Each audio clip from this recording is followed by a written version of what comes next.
Let me tell you the powerful story of the prodigal son, one of Jesus' most famous parables that teaches us about love, forgiveness, and second chances.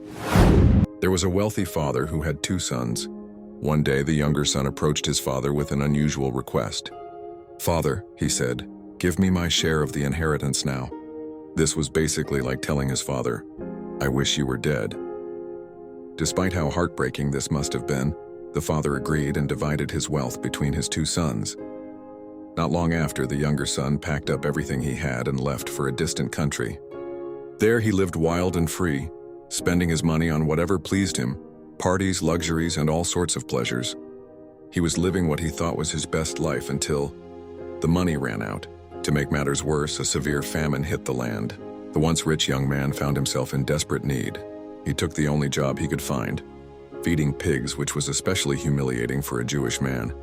He was so hungry that even the pig food started looking good to him. That's when it hit him, rock bottom. Sitting there in the pig pen, he had an awakening. He thought about his father's servants who had plenty to eat while he was starving. He realized how foolish he'd been. "I'll go back to my father," he decided. "I'll tell him I'm sorry and that I'm not worthy to be called his son anymore. Maybe he'll at least hire me as a servant." But here's where the story gets really beautiful. While he was still a long way off, his father saw him coming.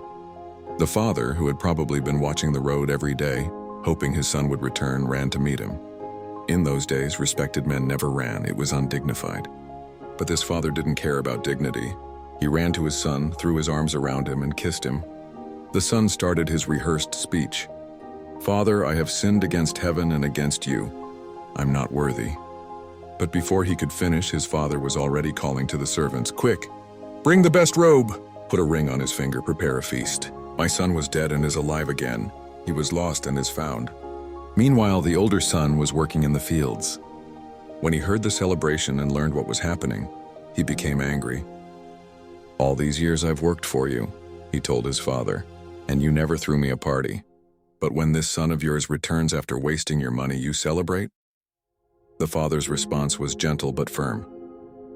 "My son, you are always with me, and everything I have is yours.